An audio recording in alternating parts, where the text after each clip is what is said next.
Why do we have to go to the gynaecologist so often? I reckon we have to go so much to pay for that $300,000 machine he's got. I cannot stop thinking about what an asshole Pete is. That's a little bit strong, isn't it? Really? Because I think that was the most selfish thing I've ever witnessed. Well, it's understandable, but I think it's kind of funny. Why is it funny? Well, you know, you would laugh now in this instance, but we break into a stranger's house, thinking we're going to find him sleeping with a woman, and there's a bunch of nerds playing fantasy baseball. That was on the TV. You'd laugh. Yeah, is that what you think? Is that what you want to do, Ben? I don't like baseball, you know, but when a guy gets a family, gets responsibility, you know, he loses that male camaraderie. I totally understand where the guy's coming from. Why do you guys always have to go to that place? You miss male camaraderie? If you want to play video games with a bunch of bearded freaks, why should I give a shit? You know, if you want to spend time with people that look like the shoe bomber, then that's on you, man. Well, what the fuck am I supposed to say to that? You're supposed to support me? You're supposed to support me in whatever I say, because at this juncture, I am allowed to be wrong. So if you're wrong, I have to support you? Yes. And I can't say when you're acting like a lunatic. That is really helpful. And you just do nothing. I sacrificed a lot of shit for this. You just sit there. You have not sacrificed shit. I have. I've sacrificed my job, my life, my body, my vagina. You sacrificed your vagina. Yes. It is never going to look the same again after this. Fine, I'll pay for reconstructive vaginal surgery. You can't pay for shit. You can't buy spaghetti. You're right, fine. You know what? Get out of the car. Why do you not threaten me? How about you get out of the car? We're in the middle of fucking nowhere. I'm not getting out of the car. No. It is my car. Get out of the car. No. Get out of the car. No. Get out of the fucking car!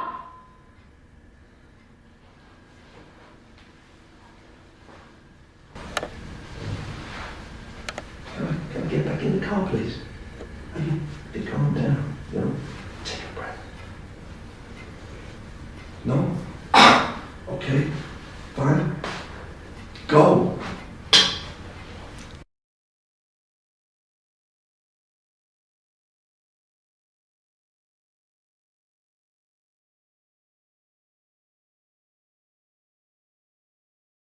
You ask me how it came about. I arrived at our country estate down house, and I set me the task of discovering the laws of life. For example, how did plants originate and did species evolve over a slow period of time? And I arrived at a theory of natural selection. I called it the origin of the species.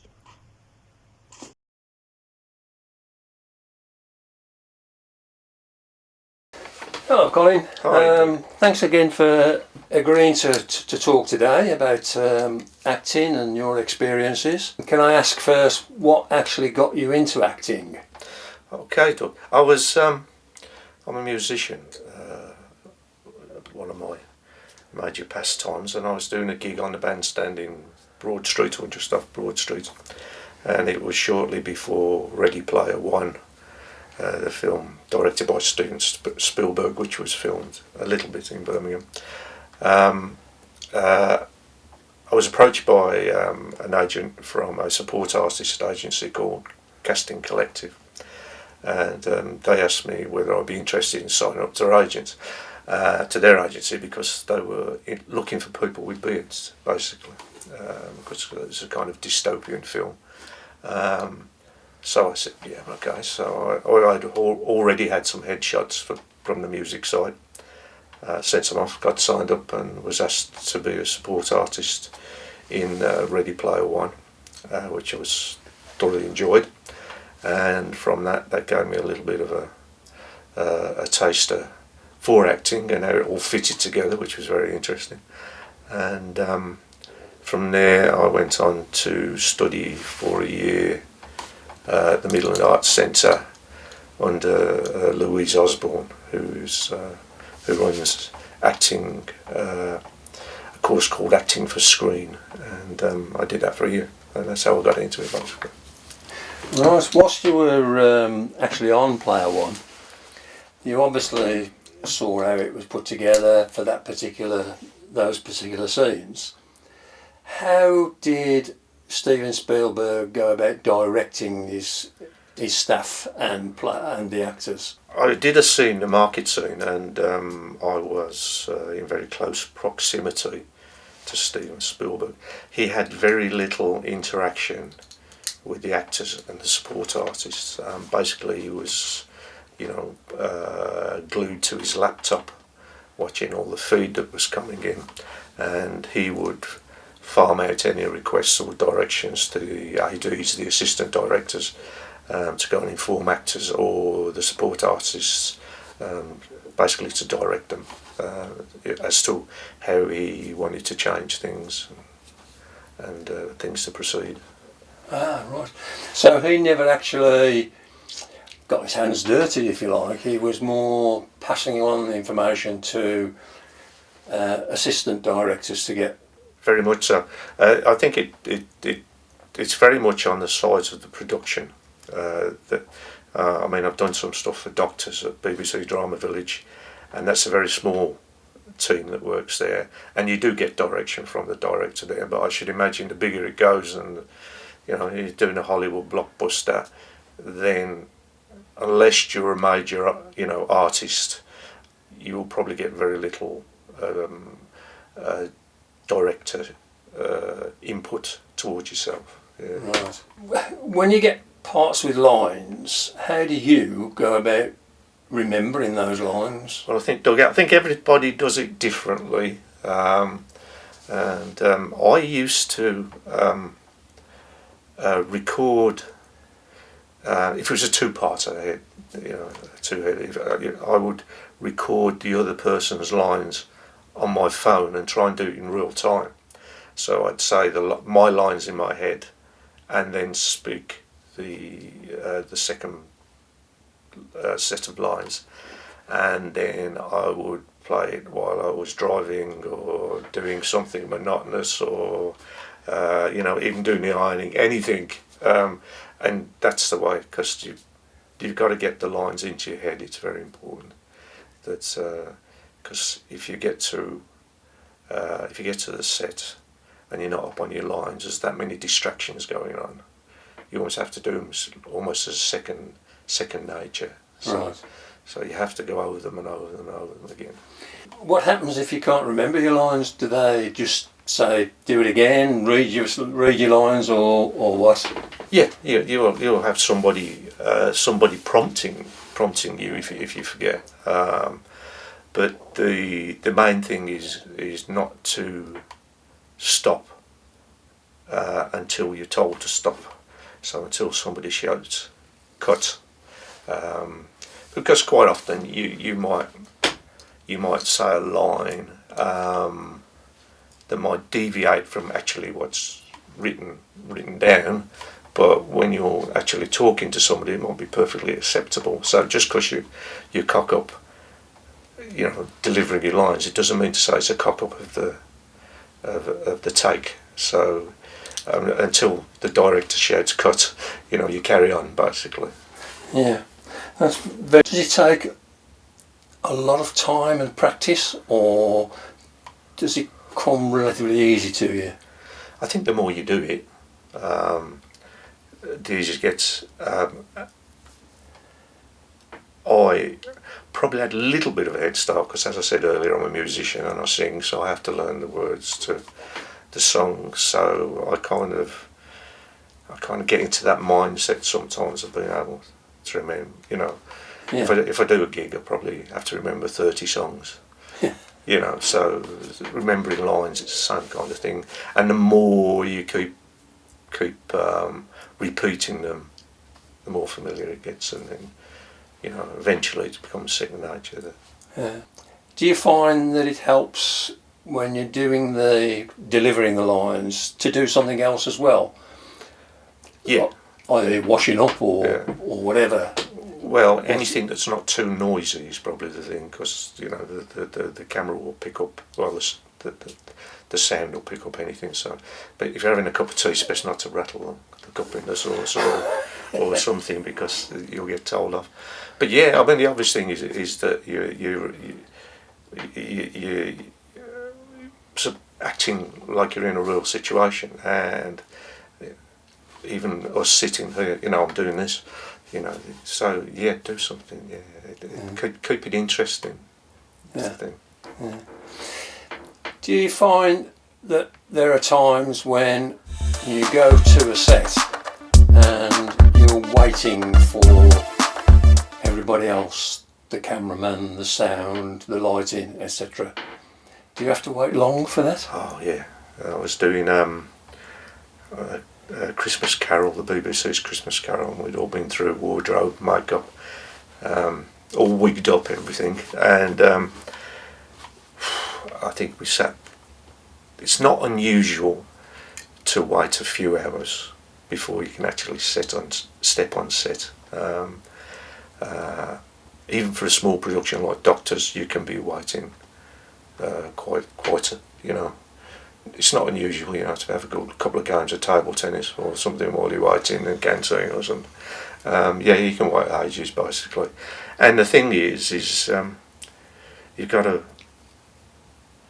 kind of keep your head you've got to be kind of keeping the zone a little bit. Well, that leads me on to how do you get into character yourself? How do you get your head around the fact that you're playing somebody who's angry or somebody who's sad?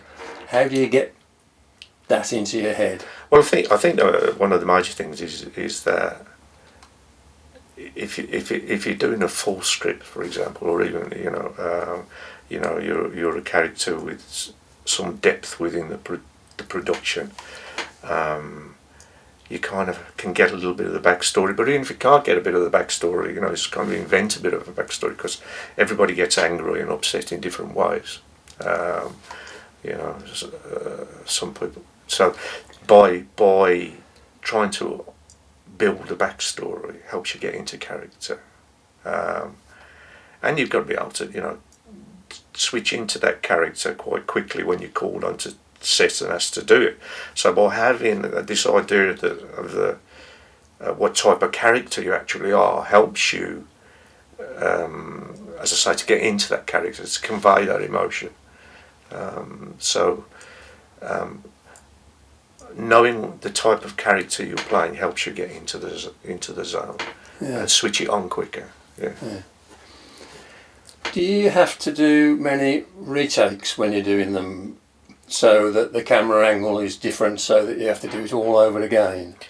Yeah, because, you know, you have your mark, and you should always know where your mark is. You know, Excuse me, what do you mean by mark? Well, when they shout action, you've got to be in a certain position, so you're on your mark. And sometimes they'll put a mark on the floor. Quite often they don't, so you have to kind of line yourself up with a couple of things in the room and make a mental note of where you're standing, because that you'll have to hit that mark every time they take a different take of it. So you have to do that and repeat that several times. The other thing is you have to, for continuity, if you have any react in any way with your body, you have to make sure you do it every time there's a take. So if I did this in one take, pushing my glasses back on my nose, I'd have to remember that I'd done that and do it at exactly the same time every time you're reading out your lines, otherwise it can screw things up. So if you've got any annoying little habits like that, pushing your glasses back on, and I do that because it's quite, more nervous thing than anything else. You have to make sure you don't do it, So you have to make sure that if you're doing more than one take of a particular scene, that you do exactly the same thing. Yeah. That leads me on to how do you bring more reality or realism into the character? Yeah. One, if it's a two-header, you're doing it with somebody else, it's good to sit down and talk about your characters and how you're going to react. Talk about backstories. Talk about what kind of emotion is going to be conveyed to each other during the scene. That helps develop the character, and knowing what emotion you've got to convey. And the other thing is that you have to, sometimes you have to get quite up into the face of somebody in a shot, and so you can't let that get in your way. So you can't not like getting close to somebody. So so you have to shut off that piece of you that says that person is in my personal space, or I'm in that person's personal space. You have to be prepared to push that aside, which is probably because when you are getting emotive with somebody, and you quite often you are getting into somebody's personal space, particularly if it's an argument or something, and so you have to push all that to one side. So that helps you convey the emotion. That if it's an upsetting scene, then thinking about something in the past in real life that has made you sad quite often helps to make you feel sad.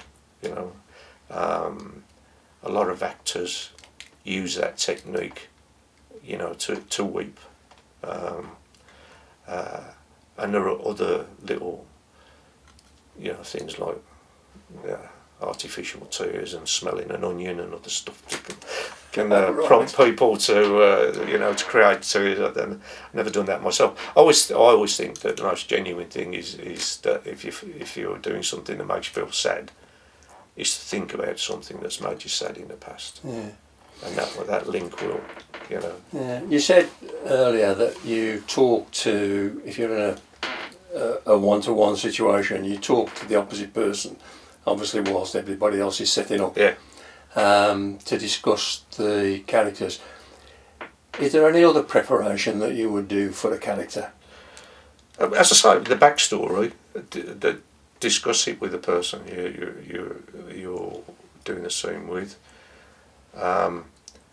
Sometimes the director will have a specific view of how they want that particular character to act. So you need to combine all of those things really, but whatever the director wants, basically that's what you have to give. Yeah. Do you find when you've been directed that the director will say how he wants you to act, or just where he wants you to stand, and leaves the acting to you? Or what? Let's assume now that you're a character that once again getting angry. A director might say to you, "I don't want you to get too angry. I want you to get," and then give you an example. Yeah. Or would he say, "Oh, I don't want to get too angry," and then you're the actor doing it? I mean, you have to take direction from the director, because they're the bosses basically. They're overseeing everything, and yes, you have to take direction. If you've been chosen, you've probably been through your screen test or your audition or whatever, and they've chosen you because there's something in you that they see as relates to the character. And they might see an aspect of you that you might not be too wary of yourself, but they're trying to bring that out because they've seen something in you. So you've got to take directorship, basically. Yeah. I mean, I've got a question here which says, what mistakes do amateur actors often make, and how can they avoid them? Being over conscious of the camera is one. Looking at the camera, that's not good. You have. I mean, some people say the camera's your best friend, but you have to act like it's not there, basically. And so, being conscious of where the camera is and everything going on around you can be extremely distracting when you're doing a one-to-one, particularly in a close-up. Where you've got to put more emotion into your face and get, having all these people going on, all this technology around you can be extremely hard to shut out at sometimes. So, yeah. Yes, I can imagine that, especially if you're in a small set. Yeah. With lots of cameras around and people sticking microphones up your nose. Yes. When you've attended a film set to act on there, have you ever had the experience of not having what you've done shown on film? Yes. I've had, and there'll be times when, depending on how important you are to the production, you can get cut out. I've done a day's work on Doctors and I wasn't in it. You get paid, you take your money, you go away and you've done your job, and it's up to other people to decide whether they want to put you in.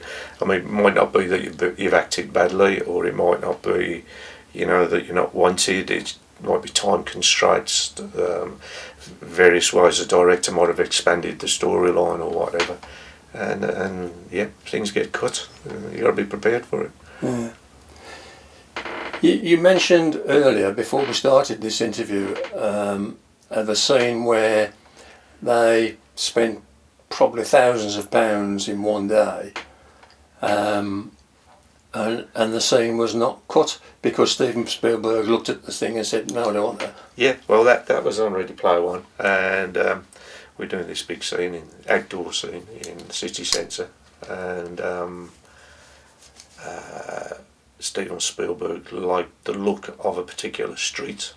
It just so happened to be the street where all the cable reels and caravans and all sorts were set. So they spent most of the morning moving all of that, during which time it rained, so the floor was wet. Then the floor started to dry out, but Steven Spielberg decided he wanted the floor hosed down to make it look like it was wet, because that was suited his idea. So they'd done all that, and then they set up all the cameras, then they got all the support artists into place.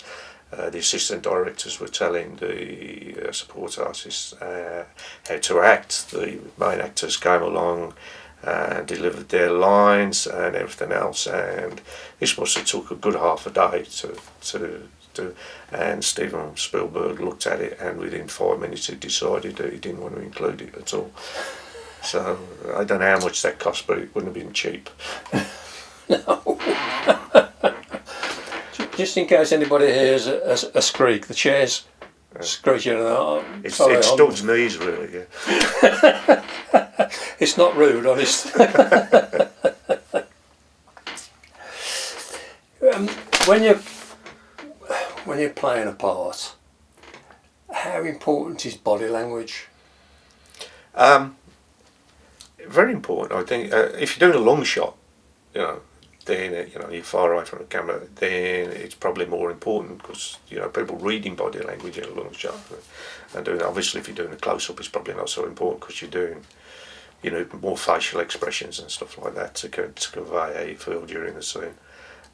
So body language is very important. The thing with body language, as I said earlier, you've got to remember exactly what you've done, because if there's more than one take, you have to remember how you've moved your body at a particular time, at a particular point in the story, and you have to repeatedly do that, and you might have to do that 10 times, but you still got to do it, so you have to remember it. So if you are going to put movement in, which is good because people looking at they read body language as much as because it helps convey emotion, body language.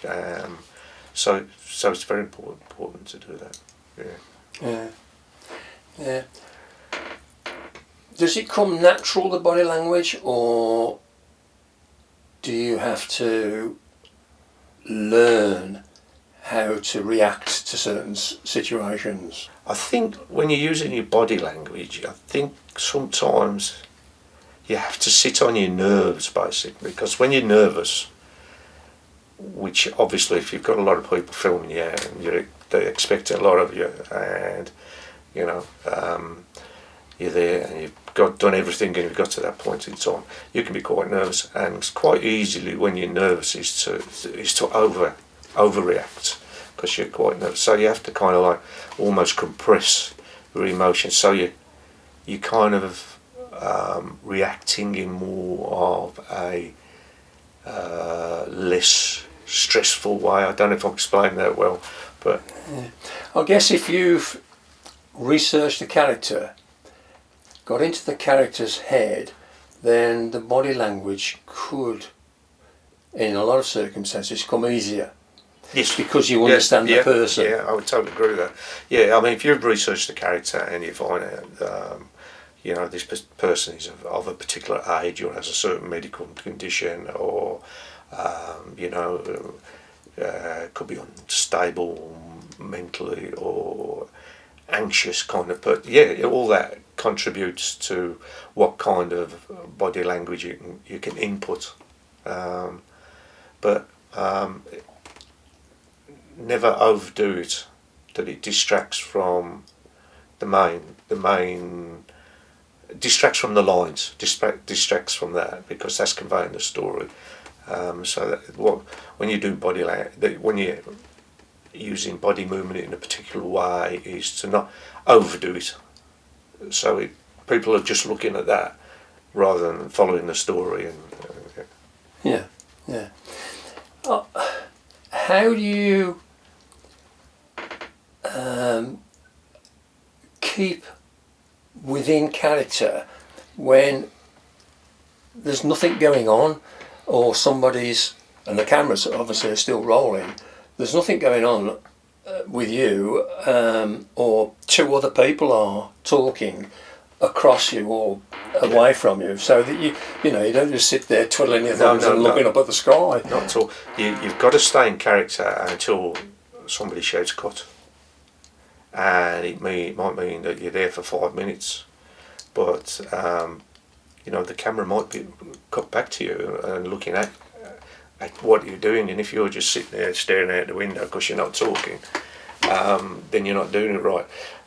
So yeah, you have to look in. When somebody is doing their lines, you react to them. So using surprise, nodding your head in understanding, doing something, not just sit there, and wait your turn. You've got to react to what people are saying, basically. Yeah, because I've watched in amazement sometimes. People will be watching two other people talking, and their interest seems incredible. Yeah. Whereas if it was me, I'd be going, "Oh God, what's happening there?" Particularly if somebody's doing quite a lengthy lines.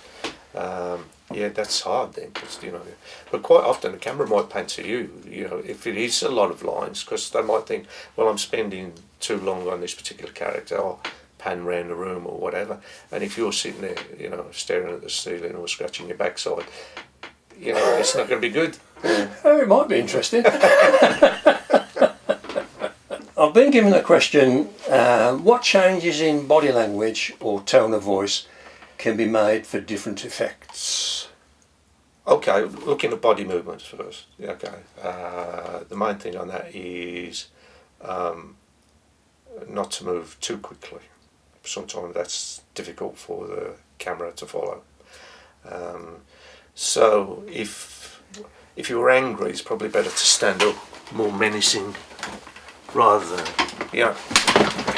because that's harder to follow.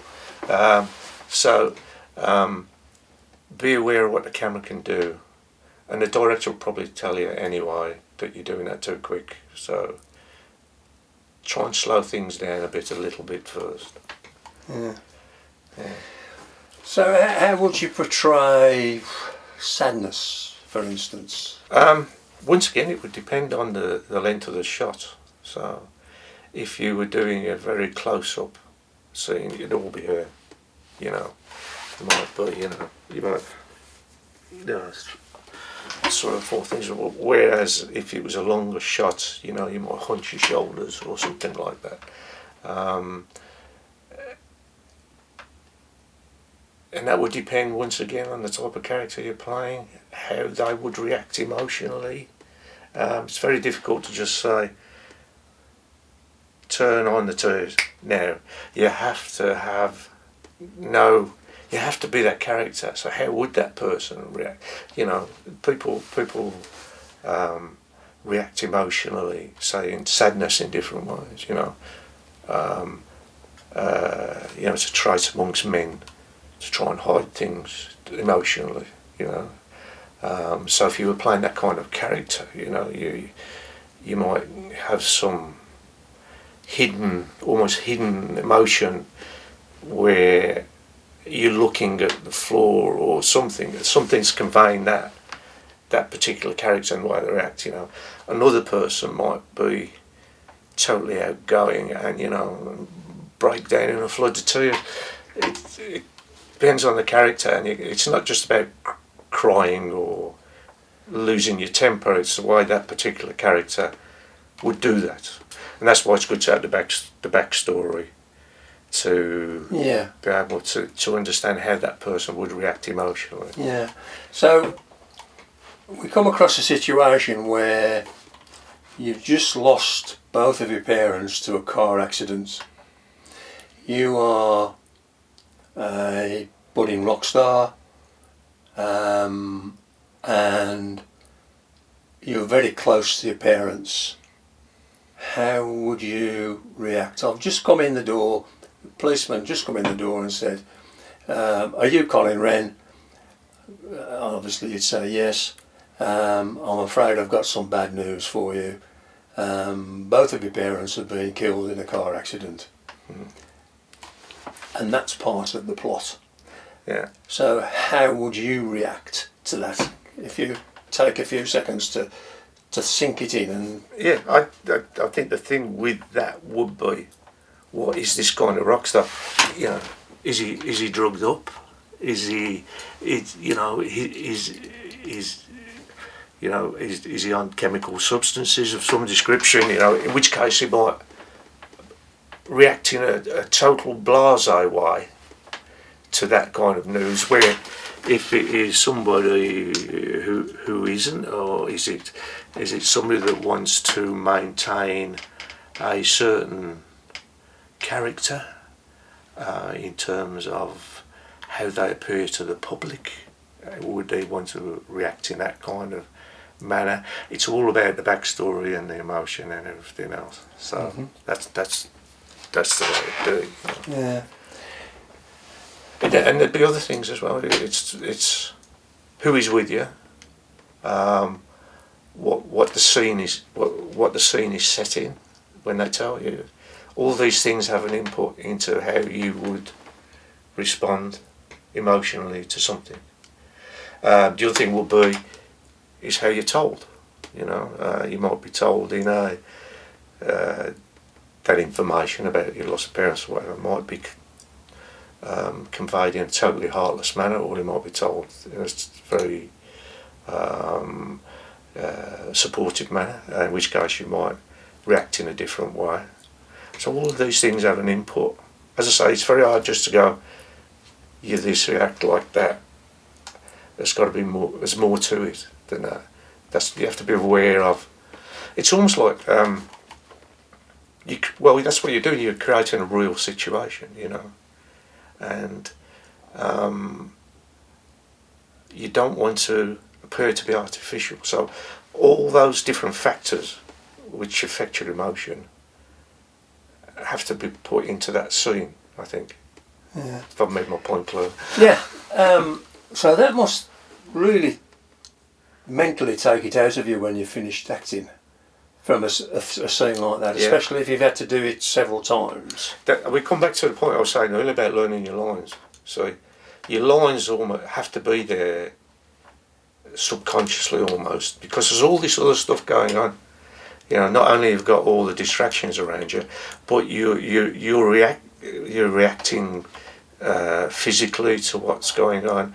You need to know emotion and all the other stuff, and so it can be draining. And I think one of the problems is if you don't know your lines and you turn up at set and you have an hour to kill or something, and you're going over them and you're going over them and going over them, that can be exhausting in itself. So by the time you arrive on the set, you're mentally knackered, so you're probably not going to react the same way you would in reality, because you're too darn tired of what, you know, it's like a band that's been going for 50 years goes on tour and has to sing the songs that they've been singing for 50 years. They're not going to sing them with the same emotion that they did when they first started out. You know, it's very hard to put some emotional effort into songs like that, you know. If I was interested in getting into acting now, after hearing your advert for it, how would I go about it? Depends what you want to get out of it, really. I mean, there are different levels of... I mean, the first thing I'd say, it's a hard business. I've been in music for a long time, but acting's even harder. So that's the first thing you have to contemplate, is how much do you want to invest in it. So if you want to get totally involved with it and almost make a career out of it, then you've got to be committed to it, because it's not going to be easy. If you're just interested in seeing how it all works, or the technical side, or you just want to be involved in things like that, then become a support artist, join an agency. There are lots of them about Casting Collective, Universal Extras, On-Set Extras, there's a load. Be prepared to hang around a lot of time. It's not something that moves speedily. I do that, and also, of course, if you do want to get involved with it, like I did, then there are courses, such as Acting for Screen, Midland Arts Centre, that's led by Louise Osborne, who's very, very good. There's another woman called Karen Hessler, who does more one-to-one tutorials in terms of how to act. So what you put in, you get out, basically, and be prepared to slog, because if you want to become an actor, it's not easy. And there's another, do you want to be a theatre actor? Do you want to be a screen actor? Because they're two different disciplines, basically.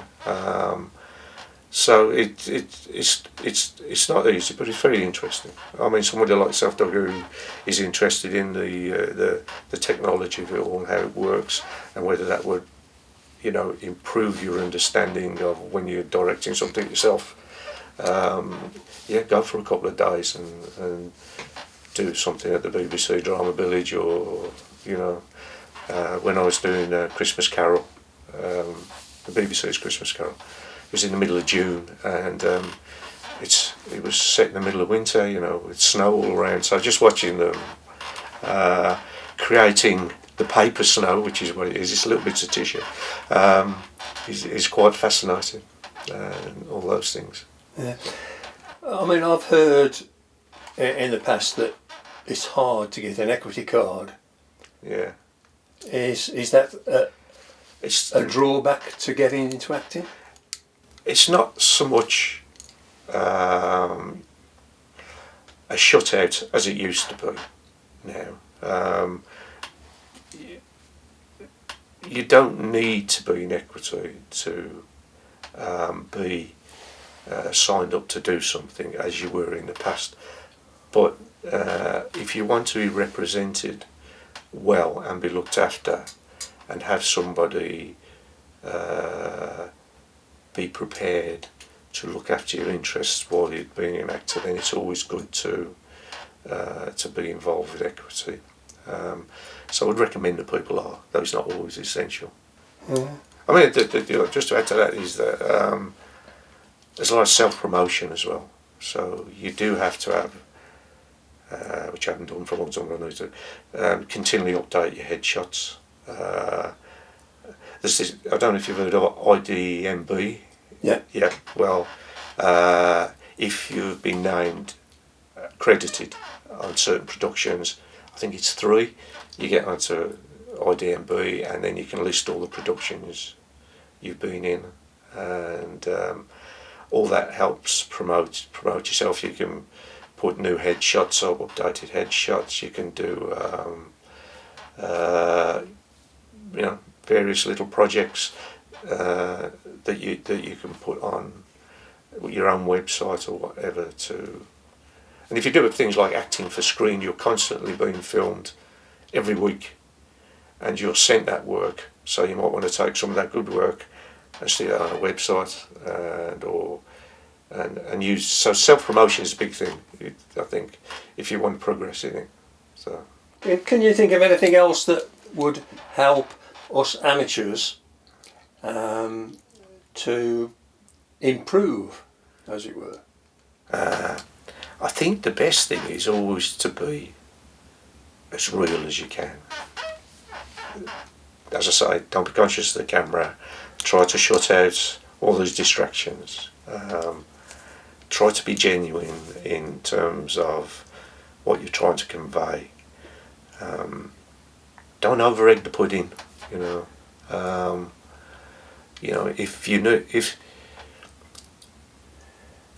If say for example with wardrobe, if you can't get the right type of wardrobe, don't bother, because people will be looking at the cock-ups in the wardrobe rather than listening to what's happening. So don't try to stretch yourself too far. I think try to be genuine. All that's left really is to say thank you very much. I've thoroughly enjoyed it. Oh, cheers, Doug. Loved it too. I'll send the money later. Let's go and have a cup of coffee. Absolutely.